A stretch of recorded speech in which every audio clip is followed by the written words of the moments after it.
It's a very interesting. I came across this idea 2 years ago when I was traveling, where I want to build a platform to people to encourage people to share their knowledge and experience with somebody else, so we can transform those lives. So I came across this word which is Delenta, which is in Dutch. Delen is sharing, ta is in thank you, and we combine those two words together and we create a Delenta to make that thank you for sharing meaningful. So what we do, we actually helping coaches to build their coaching business in single platform. So as you can see, this is the front office of coffee shop, right? In Delenta, we actually provide you the front office, which is a very simple template-based landing page where you can customize, you can brand it, you can have your videos on, you can have your availability on, you can have your coaching services listed out, and you can help your coaching business to shine within your landing page that we provide, which you can share with your social media, your emails, and everything through internet. And we call it ducks in a row for when it comes to operations, right? We say business operations is something that for coaching operations is really important. You have to have a calendar which you can see overview of your business. You need to have metrics, and you have to have some business analytics coming to you and giving you feedback. And you can initiate your coaching sessions, list out upcoming sessions, leads, everything can basically sit in the same place. And clients management is another part that we are passionate about, because we understand coaches, you're starting your coaching business because you want to change somebody's life, help clients, and to be successful. So we have built amazing coaching focus solution within the platform for you to have your notes. You can track your payments, you can track your sessions and create tasks and all that. So that combine all of them, we call it all-in-one coaching platform, that is Delenta. And as much as we really embrace innovation and technology, we also really proud about our community. So today, Ankush, who's joining with us, he's keeping us on our toes when it comes to the platform, because his feedback is being brutal in one angle, because this is what we do. We day in, day out, we actually work with our community very closely, getting their feedback to build this coaching platform. And that's why we, what sometimes we call it, we build by coaches or designed by coaches for coaches. And we are very proud about our community. We have 7 different countries, coaches from different countries coming out and helping us to improve this coaching platform. And we'd love to invite you to also be part of that. So today, with this workshop, what we want to do is we got one of the coaches, innovator coaches from our coaching family to join us and talk about the pricing, because he has so many stories to say. One quick story before we jump into the workshop, if I may. Ankush, I don't know whether you remember, I never forget this. You're one of those coaches, right? At the early stage, I spotted as established coaches that I want to have you in part of our platform. This is going back to January, 2020 when we released that. I've been, sending you messages. I've been greeting you almost like 6 months before you start talking to me to be part of the, platform. I remember the day that you basically post a message on social media, your group, which is a great group that you got, saying, hey, anybody knows about the CRM platform for coaches? And then I post the message straight away, and then you start talking to me, right? So that's how we connected. It's only 2 months ago, actually, we connected. So that long it took me to get you onto Delenta. Now we are sharing the stage together. So this is amazing. Thank you very much again being part of this workshop series, Ankush. And over to you. I would love to basically you to share your journey about your coaching business, where you start, how everything's going for you with everybody who's in the workshop, if that's okay. Yeah, thank you, Sam, for inviting me to do the first workshop for you guys on Delenta. I think everyone now is witness to the fact that you stalked me for many months and harassed me. So if I ever need to get a restraining order, we can use this as evidence, so far. But joking aside, no, the platform is really interesting. I'm loving what you guys are doing. as you've said, my feedback has been brutal. I'm really passionate about helping coaches. I'm really passionate about this industry, and so the feedback I've given you guys has been with that in mind, to really help people. And I've got to give credit to you guys, because you've really taken that on board, and you're turning it around, and I'm using the platform every day in my business, and it's something that I've really stayed away from using a lot of systems, because I felt that they might look good, but they didn't actually work for coaches. So so credit to you guys. Thank you. So for people who don't know me, I don't know. Some people in here will know me. Some people will not. This is, I guess, a Zoom webinar, so I can't see. I don't know how easily to see all the participants. So I don't know. Oh, I've worked out a way how to do it. Great. So I can see some names that I recognize, and there are also some people I don't recognize. So I will give a little bit of my journey as a coach, so like who is this good looking guy talking to us.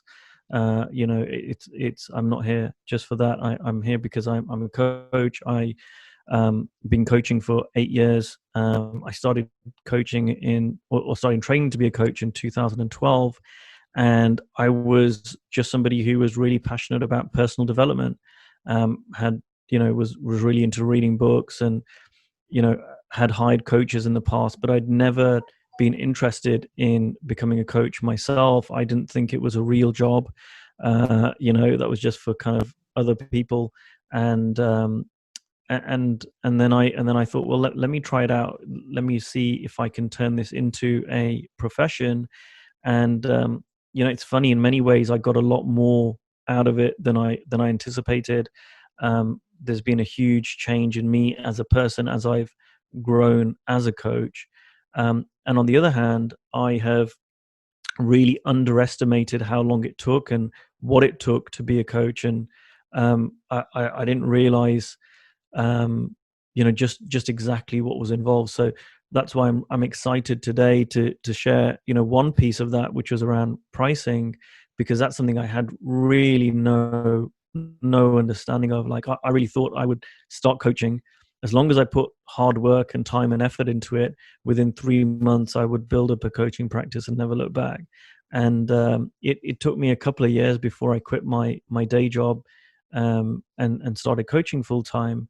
I needed a lot more help along the way than I originally anticipated. So that's kind of the short version of the story. Of course, and many of you will have heard much more longer versions of that, but hopefully that's enough for now. And if you've got any questions, one thing I will say, if you've got any questions, please do put them into the chat. I want to make this as interactive a session as possible. That's great, Ankush. Yes, thank you very much for reminding that. Yes, please do ask questions. This is time to grill Ankush, right? Almost whatever the question you got in the pricing, how you value your service and all of that. Yes, feel free to pass those questions. And we got Reno and Dan from the team. Actually, they are moderating. They will be probably help us to list these questions in certain order, so for us to basically ask from Ankush. So Ankush, I was thinking about this now, in terms of workshop. I did not share with anybody, even my team doesn't know. And I thought maybe we kick off with a sort of story, if that is okay. And the story goes like this, right? I decided to become a coach, right? I'm starting now my own coaching business, hypothetically. Guys in my team, don't worry, I'm not going to then start to become a coach. We try to enable this coaching operation to work. But so hypothetically, I'm basically starting my virtual coaching business, right? Now I registered my business called Sam Coaching Limited, right, in the UK. Now I want to know how I'm going to price my coaching services, right? What am I going to do? Like, that's my problem. Right. It's a problem that I had. So when I started coaching, I had no idea whatsoever to charge. Right. And I had paid for coaches. I'd paid for training events, and there was a massive difference in pricing that I saw as a customer. Right. So, there was a coach who I knew in the UK, and he was charging £50 a session. So I was like, okay, that's one person. There was a coach I hired who charged £300 a day. Okay, so that's someone else. Then there was a coach I knew who charged, $100,000 a year, right, to work with him. And so there was this huge range of, and I didn't hire that guy for a year, but I did pay him, I think, $500 for a session. Right. And so there's this massive range of pricing that people had, and I didn't really understand, why that was, or what that came from, or what it was about. And I started off by accident. I had a conversation with a friend, Yeah. and I was starting my coaching journey, and he said, "So tell me what you've been learning." So we sat down and we had a conversation. Like, this is week one of me being a coach. Right. We sat down and we went for dinner. We had a conversation, and after about half an hour or so, he pulls out a £50 note and said, "Hey, this is for you." I went, what are you talking about? What's this about? And he goes, "You know what? I've really learned something today, and I want to pay you for it." And I was like, "Oh, wow."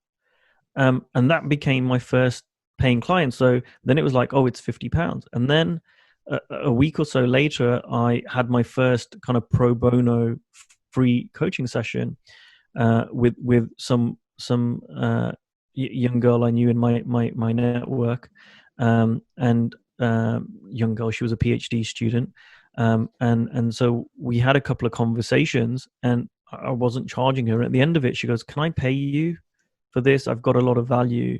And she goes, "I feel like £100 is right." So by fluke, my fee started at the beginning was £50 a session, right? Because that's what the people had paid me. And then I didn't get any clients for ages. So like, I had that two really early successes. I'm like, oh, great. I'm like really getting going. And then for 6 months, I had no paying clients. But then when I started back at roughly the same sort of fee. Right. And I had my first client was in Canada. My second client was in Europe. And so I was like, Canadian dollars, euros. I was all over the place. And I was kind of making it up like, okay, 10 sessions, 8 sessions, 6 sessions. But generally what I did was I just started at a fee. I tested it out. And then I started increasing it very, very slowly, because I knew that even at £50 a session, which I don't know, maybe it sounds a lot, maybe it doesn't to some coaches. It's not like £50 an hour, because you can't work 8 hours back to back as a coach, right? You need time in between. I would say if you're doing kind of 90-minute to 2-hour sessions with people, you can really work with 3 clients a day, maximum 4, right? And then you've got all the other work to do as well in and around the coaching sessions. So I knew £50 a session wasn't going to be able to replace my corporate income. So I knew I had to increase it. And I just did that, slowly. But it's different for different people. I know a guy who started off charging $10. I mean, if people know Michael Neal, I think there's a story that Michael Neal charged something really low, like $4 when he started. And I think Rich Litvin charged $10 a session when he started. So there are some people who charge very low, and then there's other people that I know, from day one, of coaching, they charge a lot higher. But I think it really depends on who you are, who your network is. I think that, and where you're based in the world as well. So, if you're a CEO and you decide to quit, an operational CEO role and become a leadership coach and consultant, chances are, because of who you are, your starting fee is going to be higher. And if you're getting into coaching from a completely unrelated profession, and generally your network is not high flying, high earners, then generally your fee is going to be a bit lower, but it will be a little bit of trial and error at the beginning. So I don't know if that answers your question, Sam. Yeah, well, I'm going to start taking my network out for dinner and wait for that 15 note to come out, isn't it? That's what I'm going to do, to start with. But no, it is very interesting. So basically, you've been offered more on the sort of money, or, money for your services. they identify that there's a value, and they almost put in that price on that value and basically offering you money, right? So how does that work with me? Because I might get it, might not get it, right? So is it not possible for me to basically sort of say, what, hey, I basically run a startup, now I'm basically a coach, this is my fee, right? You like it, take it or not, right? It's up to you, but it's my fee. Will that work at all?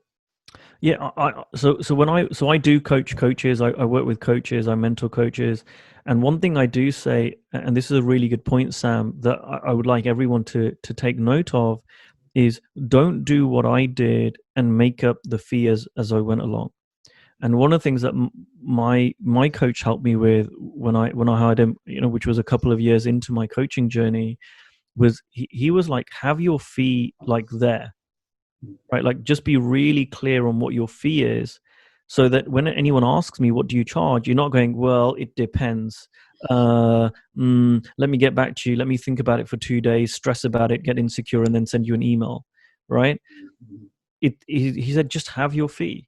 And I spoke recently to someone who was a coach. And so, he reached out to me, said, look, I'm looking for a coach. I'm looking for a mentor coach. And I said, okay, so tell me a bit about your coaching business. And I said, tell me what you charge. And he got really defensive. And he said, well, no, tell me what you charge first. Right. So I told him, I said, okay. So I told him. And then he said, okay, well, now I can tell you I'm charging this. And he said, I didn't want to tell you what I charged first because I didn't want you to change your number depending on what I charge. And I understand that because there are coaches who do that. And I said, well, just so that you know, it wouldn't make a difference to me what your fee was. I've coached people who charge more money than I do. I've coached people who charge way less money than I do, but I know exactly what my fee is, right? So I think what's really helpful to people is have a number. Now, I'm not saying don't flex that if it's not working, right? Like if you say, well, my fee is £1,000 a session, or my fee is, £50,000 to hire me, right? If that's not working, be willing to change it. But so I'm not saying don't do that, but I'm saying be aware of what your fee is.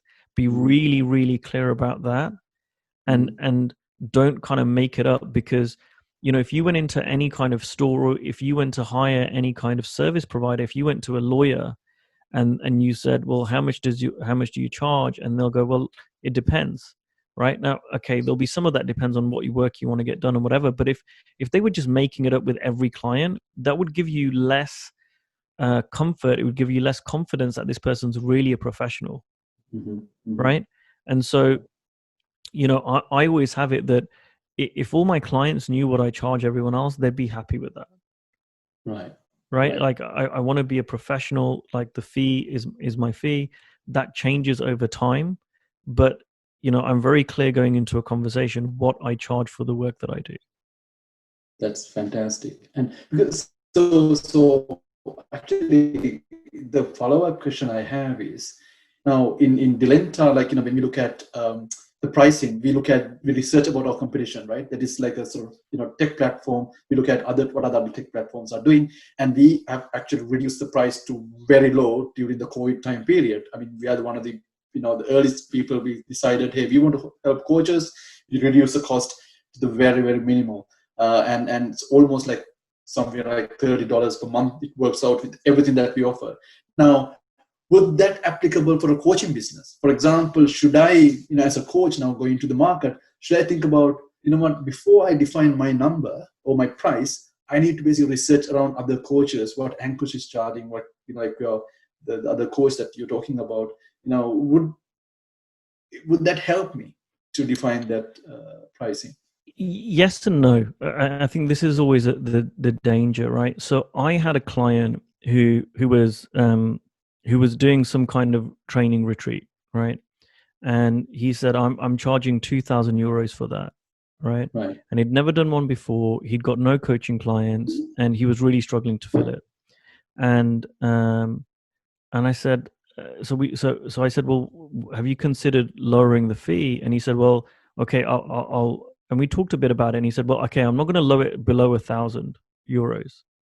And it wasn't because of his cost base. It wasn't because of anything else. He said, because at the time I was running some things that were about the £2,000 £2,000 mark, right? At the time. And he said, well, I'm not going to charge less than 1,000 because I'm at least half as good as you. Right.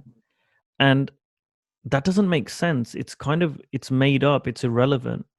Right. So whilst it might be useful to a certain extent to, hey, what do people charge around me? And you might look at people who are, similar to you. That may be helpful, but generally I wouldn't pay too much attention to that, right? Because every person is different, every person's network is different, everyone's style is different. There are so many other factors that go into that and I think this can trip people up because they can see other coaches and they go, well, that guy charges £50,000 for this year-long program. Well, I'll charge 10,000 because I'm not greedy. Hey, I'm such a saint, and hey, I'm only a fifth of the price, and then no one pays them, right? And they're like, hey, what's going on? Well, and it's irrelevant what someone else is charging because they may have been doing it longer than you. They may have a different network, whatever else. So I'm not saying don't look at other people's fees, but I wouldn't put too much, attention on that and make it too much into a big deal. Yeah. No, it's a bit of a complex area, isn't it? Like, it's basically, have to sort of, there's no sort of, what you're saying is there's no clear formula like such, right? It's just, it's always changing, etc. There are some questions coming through. Shall we, dive into one of those questions, Ankush? Yeah, because I think this is a nice segue. So Philippe has got this question, which I think really kind of builds on what we've been saying. So Philippe says, whenever I'm not having many potential clients, do you think it would be a good idea to do pro bono work until I'm having a list of coaching clients and then charge? Right? This is a really, really great question. And I think it's not necessarily about doing pro bono, but what I say is, so to build on what I've said around, having a fee and then testing it is, there will be a fee that you can fill your coaching practice in, unless you're absolutely brand new. Maybe there's some bit of work to do, but generally for coaches who've been coaching even for a little while, there's a fee that if you lowered your price enough and you just let people know about that, right, you'd get more people. So and this is the same for Delenta, right? If you guys dropped your fee to £1 a month, right, I'm not saying it needs to be as low as that, I'm sure that your numbers would suddenly massively increase, right? And you'd have many more people on your platform. This is true for most businesses. And so what I say is, like, this is about kind of turning the tap on and turning the tap off. So if you want to have more clients, have a lower fee, right? And for some coaches, that might mean pro bono. Maybe the fee to actually have people come in is zero, right? Maybe it's $5 or £5. Maybe it's 10. Maybe it's 100. Whatever it is, right? But what I say is, it doesn't make sense to have and I see a lot of coaches do this. They have very high fees because they see some marketing webinar out there going like, charge high fees and all this stuff. And they have this high fee and they have no clients, or they have one client paying a high fee, but then they've got, an empty calendar, right? Or they have one person paying a high fee and they've got all these conversations, but no one's signing up. Right. To me, that's a sign that your fee is too high. And sometimes the worst thing that can happen to a coach is that they have a client sign up with them at a really high fee, or comparatively high fee when they're starting out, because then they think, well, I charge David, right, 10 grand or whatever it is, and so they don't want to charge less than that to anyone else, and it messes up the business, right? So I would say, Philippe, if you are not having many clients or many clients coming through, yeah, you can do pro bono work. That's one option. Or you can just lower your fee to a place where it's really easy for people to hire you. They're not having to really make it a big decision. And because here's the thing, the reason for doing that, like I always say, for a new coach, you're better off having 10 clients pay you the same amount as one client pays you, right? For, like, so you're better off having 10 clients pay you, £100 each than have one client pay you 1,000, right? If especially at the beginning, or if your business, if your practice isn't full, because you'll get 10 times as, yes, you're doing more work, but you get 10 times as much experience. And there's really a lot to be said for putting the hours in and getting the experience. The more you coach, the better you get at coaching. I mean, it's the same thing for you, Sam, in your business. The more you build your system, the more you build your online system, the better you get at, working things out, seeing what pitfalls there are and learning from it. So it's the same thing with coaching. So I would say that. Now, the other thing I would say, Philippe, around pro bono, because you don't want to be doing pro bono unlimited, forever. One thing I suggest to coaches is that if you're going to do pro bono, do it for a fixed number of sessions. So what you might want to do is say, hey, I've got a pro bono package. So there's zero financial cost, but it's for 3 sessions or it's for 6 sessions, right? And treat them like a paying coaching client. Everything else should be the same. Just the fee is 0, right? And so that they know, and then you can say to them, and then if you want to carry on after the pro bono sessions are finished, then you can pay me, but this is kind of what I'm offering you.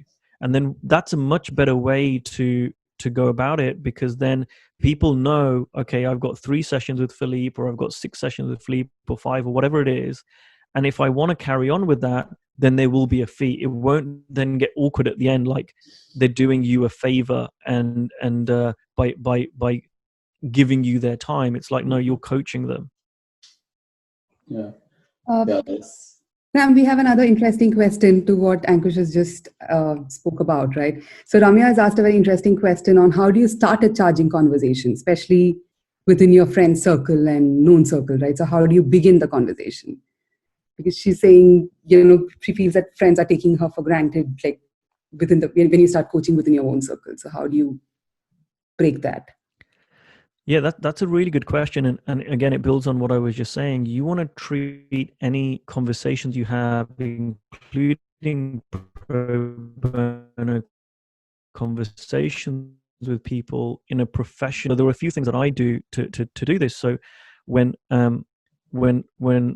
I started coaching, I noticed that this might happen. It might get like a bit of a strange thing. So I thought, well, how would I treat this conversation if this was in my day job, right? And I had a corporate day job, and I thought, well, I would treat it in a different way. So I would normally in my day job send a calendar invite, right? Something that I'm doing a little pitch for you now, something that Delenta does for you when you have a session through Delenta, right? And this is actually really true. It's a good thing about Delenta. I know that now when I've been using Delenta, and I have my sessions through, then it's professional, right? I'm like, what's your email address? Please sign up to this system, right? I will book the session in my system, right? That whole process is like, oh, this isn't just a friendly chat, right? Just the fact that you're doing that shows this is a professional thing. We're booking some time in, right? We're putting some time aside. We're having a conversation in that way. Right. So that's one thing that I think just even that alone makes a massive difference.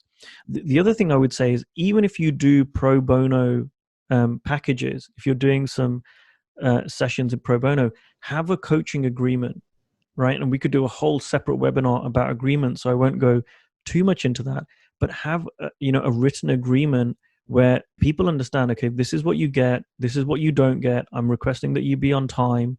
If you want to reschedule the session, you need to give me, X amount of notice, right?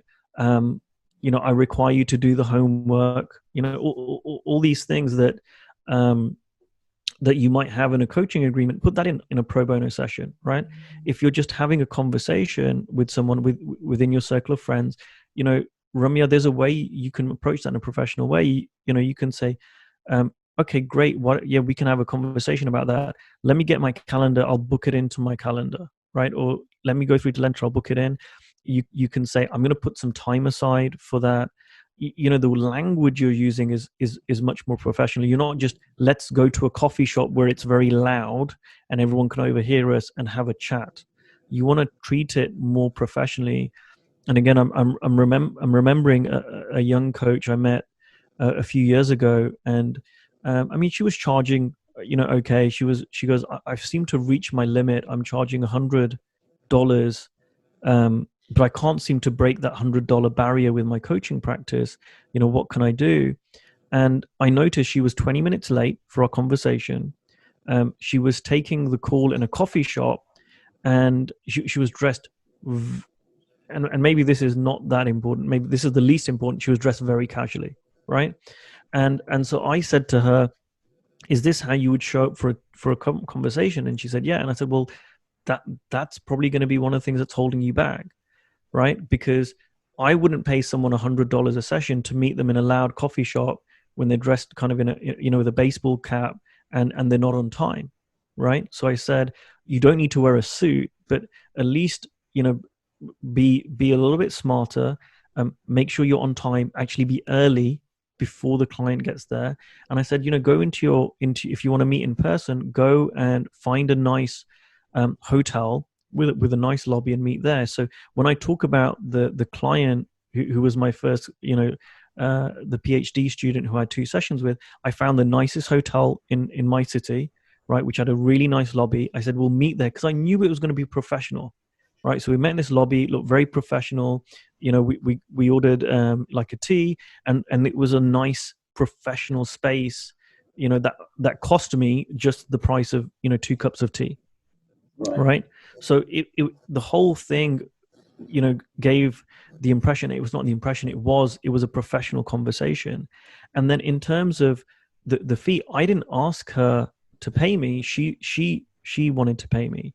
And so I find this a lot, is that this could be a whole separate webinar. You want to keep really focusing on your coaching skills and your impact as a coach, because the more impactful you are as a coach and the more impact your conversation has with even your friends, they are going to turn around and say, you know what, Ramya, can I pay you for this? Or they'll say, how much do you charge for this? Or even if they say, you know what, I feel bad, I'm taking all this time from you, this is helping me so much, that's a good sign, right?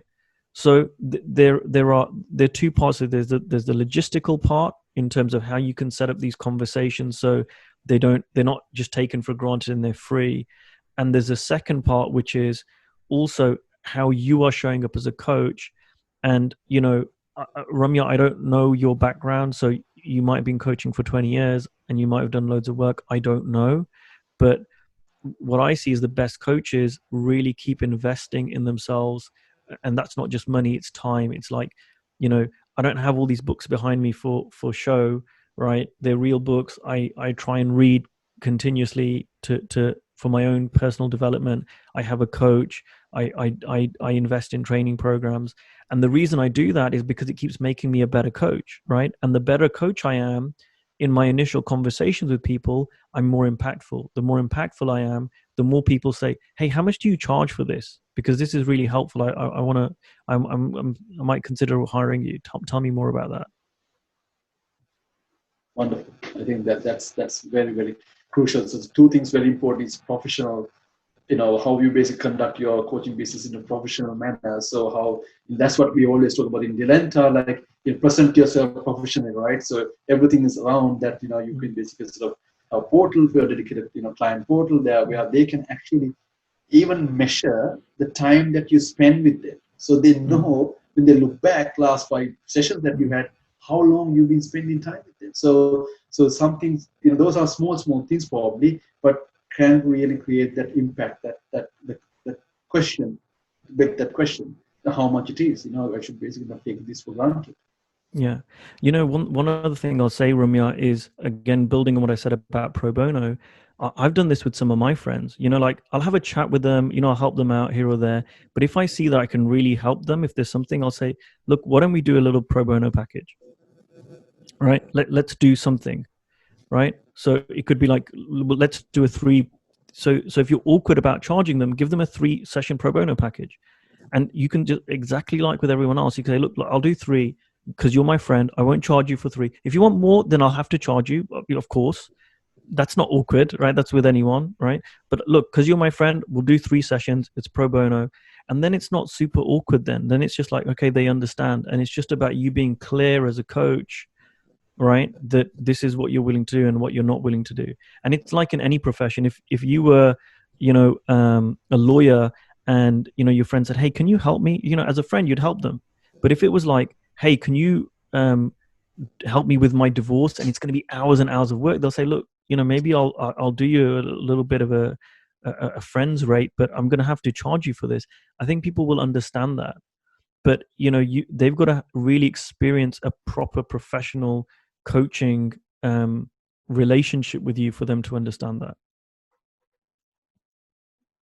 Yeah, no, that's very Ramya, that's a very good question. And Ramya is a very established coach in India, and she has done so much, sort of personal development activities like, and certifications, all that. So she's also part of our, Delenta group, or Delenta community. Great questions, Ramya. Thank you very much. Keep coming. Any more? Have we, before we dive into our David's written some stuff, but I don't know if there's a question in it. So David, if that's just a statement, great. If there's a question in that, if you could rephrase it, that would be really helpful. Yeah, absolutely. Right. So going back to my situation now, I've been very selfish here, because I now basically sort of start taking my circle out to dinner, and basically giving them pro bono packages and giving them a taste of what I offer, right? And now I see there's a pattern building up. Maybe I can charge 50 quid per hour. Maybe I can charge 100 quid per hour. Now, we're talking about, in pounds, guys, in the States and other countries. So how do I now establish a situation where this is exactly the fee? And because at the beginning, I would basically test, like you said, right? Constantly start testing. Different people have different way of, valuing my services. Where do you see that this instance where I can say, this is now my fee? Where is that tipping point? I think that's different for everyone, but I want to pick up on something else that you've said it a couple of times. Like I start off, I take my friends for dinner. That was just a random thing that we went for dinner. I don't take people for dinner, right? Sure. I would say don't go for dinner, don't go for coffee, because that feels more like a social situation. Right. Again, like if I wanted to speak to a friend who was a lawyer and I wanted to ask them some questions, right? Oh, can you look at a contract for me, right? And let's say we had to do it in person. It would be awkward if you say, "Hey, let's go for dinner," and then over dinner I'm looking at it and then you've got a bit of ketchup on it. You wouldn't do that. He'd say, "Okay, yeah, we can go for dinner, but I tell you what, come into my office, right? We'll put some time aside," because it's more, then you're having a professional conversation. I've got a friend who's an optician, and we go way back at university, and so that's where we met. Now, when I go and see him, and he checks my eyes and sorts my glasses out and stuff. So last time I went to see him, obviously I went to his store, and he's very professional. In that situation, it's very, very different than when I meet him for dinner, or like when he came to my stag do, totally different, right? We're in a professional relationship. I'm there because for a medical reason, and he's there to do a professional job and explain everything, in the right way. And you can see he goes into that professional mode, which I really appreciate. I don't want him to, mess around and miss something out, right, while he's, checking my eyes out. I really like the fact that he's very thorough and goes into a professional mode. So I wanted to just say that again, this is why I talk about, if you meet clients, not so much in COVID times now, but if you meet clients in person, go and do it in a nice, quiet, a professional venue. If you're doing it on the phone, book in some time to do that, right? So people understand this is not the same as a social chat. And then in terms of how does your fee get set, that's just more of a gut knowing, right? It's like, you have to work that out for yourself, right? Am I getting a lot of people paying this fee? Does this fee feel right to me to charge? You kind of work that out. And in terms of if you're having a lot of conversations and no one's signing up, right, you've got two options: reduce the fee or be a better coach, right? And ideally, I would suggest you do both, because if you reduce the fee, you get more clients, you get more practice. That makes you a better coach, right? So those are the two things. And as you, this is not a question you asked me, but I'll talk about it anyway. As your fee increases, right, the impact you have to have with your clients before they pay you has to be higher, right? So there's a coach called Steve Hardison. Some people are aware of him, and he charges $200,000 to work with him for a year, right? And people are like, wow, that's amazing. This, unbelievable that this guy exists. But people who are paying him $200,000 are not stupid, right? Like, he works with CEOs, he works with real senior politicians, and he works with really great coaches, right? So he's working with all these wonderful people. But the reason they're going to pay him is because it's not marketing, it's not reputation. I mean, that might get them to check him out, but the reason they're going to pay him because the experience people have of him is really, really, really powerful. Now, it won't be with everyone, and he won't be a great coach for everyone. But when you look at that end of the scale, right, of where the fees are really, really high, they've got to be more impactful, right? Now, if you're charging, so I had a client who was struggling to fill his coaching practice. And so I said, look, let's reduce your fees. Let's really bring them down, and let's just get you more experience. And, we got him to undercharge, in fact, right? But he learned so much, right, through that process, because he was overqualified for that fee level, right? It was like 10 euros. He was overqualified for that fee level. But people have a lower expectation at 10 euros, right? At 10 euros, what are you going to get for 10 euros? So, but as that fee goes up, now I said, now he was charging the equivalent of 200 euros a session, right? And I said, look, when you charge 10, your expectations from your clients are down here. When it's 200, they start to go up. Right. So mistakes, they're not mistakes, but like, you can make more mistakes at 10 euros than you can at 200, right? The expectation goes higher, right? If someone's paying me £20,000 for being my apprentice, right, they're going to have a certain expectation of the coaching. They're going to have a certain expectation of the impact, and they're going to need more. They're going to have an experience which makes them feel like this is a really worthwhile investment for me, right? It's not about convincing. It's not about logic. It's not about marketing. A coach once told me that if someone says to you, your fees are too high, you should say to them, compared to what? Well, compared to a car, they're not that high. Or compared to a jet or a house, they're not that high. But compared to a penny suite, then they're high. And that never worked for me. It doesn't work, because trying to convince someone logically, I mean, it's the same with you. If someone says, hey, your fees are too high, and you go, well, actually, they're lower than someone else, that never works. Trying to convince someone to pay you more never works. People have got to experience it. They've got to feel for themselves the value, and then they'll pay you. And so the higher the fee, the more value they need to experience up front. Absolutely. It's so intrigued by all this information that you're sharing, because we believe even Delenta, like we adding, now another module called online coaching, right? The Delenta Drive, online events we try to bring into, because we want to add that value to the platform where people believe what they're paying is nothing to compare to the value that we are basically bringing them, through the platform. So exactly the sort of, concept, right? Like, if you look at how much impactful you can be, based on that, your price can go up, and different kind of people can attract to that, service offering. So where it gradually goes up. Is that what you're talking about, Ankush? Yeah, I sometimes say to clients, let the market set your fee, right? Like, because there are some coaches who believe it or not, have got too many clients, right? They're getting swamped. They've got too many clients.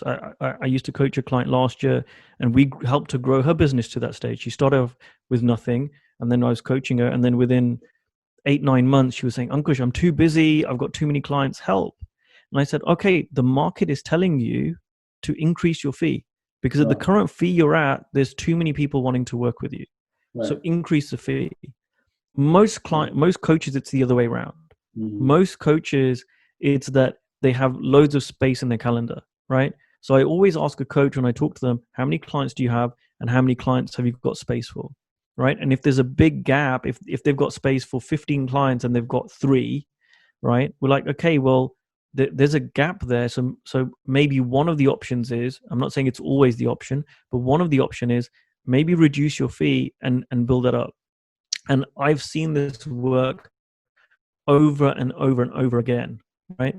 Not just once, not just twice, but with so many coaches. And what happens is really quickly, their fee goes up, right? Because they drop their fee, they charge a lower amount, they get more clients coming in, they get better at coaching, those clients start referring them to other clients. Some of those clients want to renew with them. They start increasing their fee because they're getting busier, right? And 6 months down the line, 12 months down the line, their fees are a lot higher than if they hadn't reduced their fee. This is the fear. Like some coaches fear, well, if I reduce my fee, then I'll never be able to get it back up there. But actually, the opposite is true. You keep your fee at a higher level where you've only got 1 or 2 clients. Well, you're not getting enough experience. That's true. That's very profoundly, yes. I think there's a question just came through David Andrew. Is again about coaches. So coaching fees are like the probio. How long is a piece of string? Can you just give me 1 second? Sorry, I know we're in the middle of a workshop. 1 second, I'll be right back. Sure, no problem. Yeah, David. David has rephrased that question. So the question is, does a fee project, like from the client's point of view, like do they see if you charge high that you're a good coach, and if you low, lesser, then you come across as a mediocre coach from the client's point of view? So how does, especially the coaching market is cluttered, right? So how does a client see it when you charge low and high? So he's rephrased that question. That's a very good question. Sorry, I had to just get the door. Apologies for that. I'm home alone. But so the question, I think I got the back end of it, is if I charge low fees, am I seen as not as good a coach? Yeah. So from the client's point of view, like how does a client look at the coach when you charge less and when you charge more? Right.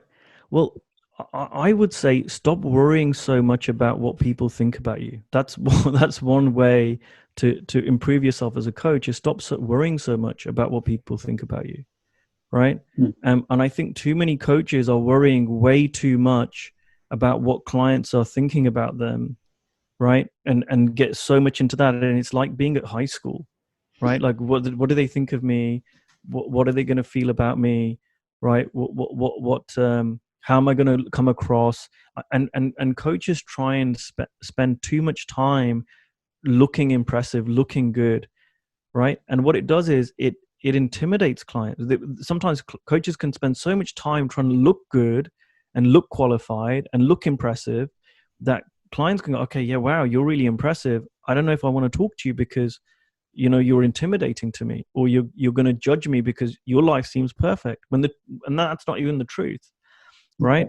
Okay. Now I've never found it that, or look, maybe there might be 1 or 2 clients who are going, well, I don't want to work with you because your fee is too low.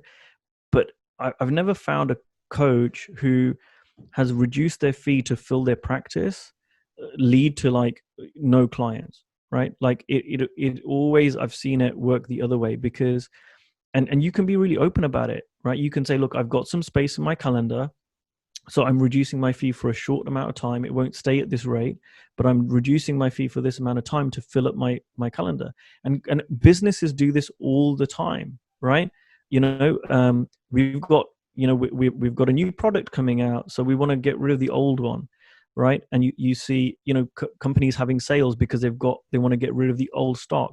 It doesn't necessarily. Now, there is true, right? If you are, I don't know, Louis Vuitton or something, they do burn. This is true. They burn their old stock because they don't want to devalue it, right? But in coaching, generally you're going to lower your fee if you're starting out, if you're at that end. And I think coaches sometimes can get lazy around this. that they want to have a high fee because they say if the fee's higher, then the client's going to commit more, the client's going to be more invested, and it's going to be better for me and all the rest of it. And it to me, it's trying to shortcut the process. It's a little bit lazy, right? Rather than saying, look, well, what are people willing to pay? Right? What are people willing to pay, and what am I willing to take? And then where's the cross section of that place? I'm not saying charge a fee that you feel really bad about, but I'm saying charge a fee that you're willing to take, but is low enough that people are going to come into your coaching practice for a time being, not to stay there forever, but to build on, right? And like people understand with Delenta, Sam, like, you've said to me, hey, we're starting out, we're a new company, right? We're charging a low fee to get the first lot of users in and do our testing on it and improve the system, right? And the people are coming in, we know, right, that we're not expecting it to be an all singing, all dancing because you're a new company. And we also appreciate that the fee is going to be lower because we're starting working with you earlier on, right? It's common sense. So, I wouldn't worry too much about that, because if you spend too much time worrying about what your clients are going to think of you, you won't, I don't think, have a long career in coaching. That's very interesting. Yes, absolutely. Danya, any more questions? Because I think we've got like 4 minutes left. Any questions that we want to answer from our attendees at all? So far, it's good. So we've not got much questions now. Okay. Well, one thing I want to say, Sam, is that I did a webinar or an interview on this like a few years ago. So the client I'm talking about that I mentioned, I was working with this client. He was charging a higher fee. We got him actually I gave him a coaching challenge to say do 100 coaching sessions at 10 euros a session, and he hated me for it, right? But I kind of gave him this challenge, and he did it. And within a day, he got 6 coaching clients. Within 2 weeks, he got 10 coaching clients, and that was full for him. And then that really kind of kickstarted his coaching career. And then within 6 months, he was charging 1,000 euros for a coaching package. Another 6 months later, it was 2,000 euros. And, it really kind of grew off that. If anybody wants that interview, because I know we've got a limited time today, if you don't mind, if they could either send you their email address, if they want to put it in the chat box, I'll send them out an email with the link to that interview that I did, which kind of builds on what we've been talking about today. Sounds great. Thank you very much. That would be very handy. What we do is, once you share that with us, we will anyways circulate with our attendees who are registered. We have a recording going on, so we will share this recording with everybody along with that webinar recording. Thank you, Ankush. I think we are almost coming to an end. I think we've got one more question, Sam, from Alexandros. How can I create clients even if my network is limited? I'm a beginner coach and I have some sessions with friends. Okay. There's 2 ways. This is for everyone. There's 2 ways that you create clients, right? One is that you go to your existing network and you literally pen and paper one of your best friends as a coach. Get a pen and a paper and you start thinking about how many people that you know in your life that you think you can help with coaching, right? Whether it's for free, whether it's for money, who can you really serve? Who can you have a really positive impact on and really help them, right?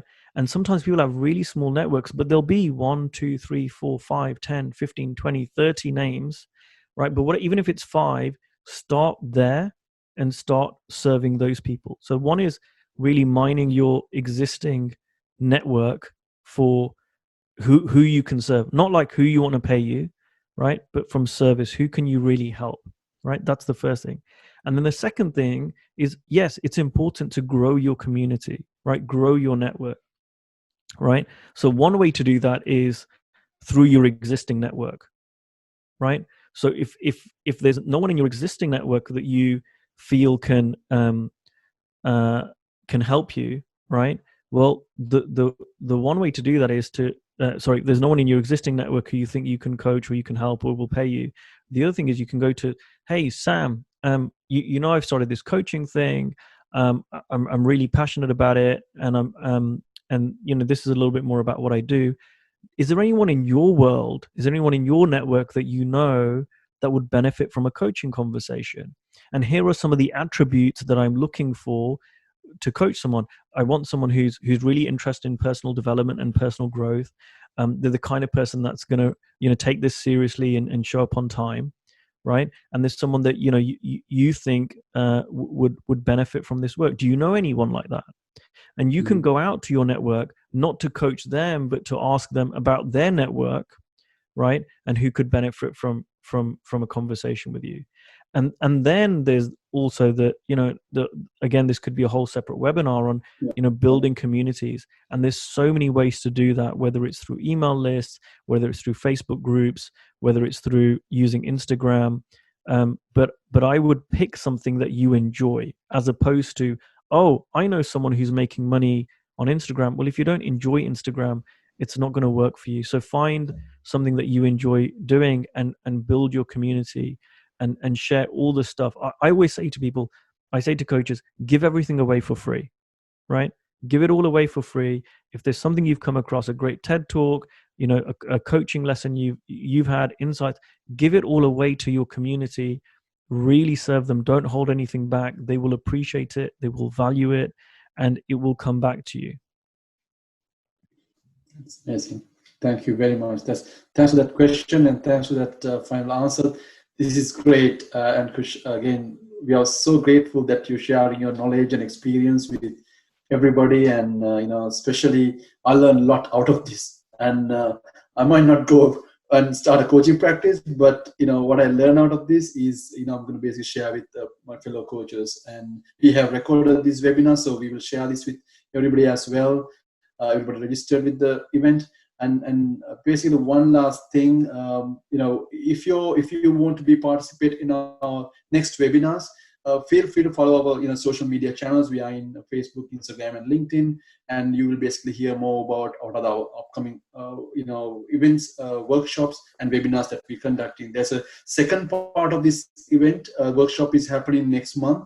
I think, Ankush, we have another good topic coming up in terms of client acquisition sort of things, which we discussed. So that will be happening next month. So please be in touch with us. And if you want to basically build your coaching business under one roof, yes, Delenta would be a good option. So you can basically sign up with us and be part of our community and our journey. On that point, thank you very much again for everybody joining with us and spending all that hour with us. I hope this was invaluable for you and help your coaching business to grow. And also thank you very much for the team who's behind this to help organize, and also Ankush, of course. It's great, and thank you again from your side. So yeah, you're most welcome. I've made a note of David Andrews' email address. If there's anyone else, you can also email me, ankushjain1@hotmail.com, if you want the webinar that I recorded a few years ago around this. Sure. I'll put it in the chat. So it's ankushjain@hotmail.com. ankushjain1@hotmail.com. Okay, I can see. Yeah. Yeah, and if you could just send me the email addresses. I can see there's another one come through, rajagopal@gmail.com. If you could just send that to me, then that would be great, and I'll make sure I send it out. Yeah. Super. Thanks again. We'll see you in the next workshop then, and and have a lovely weekend.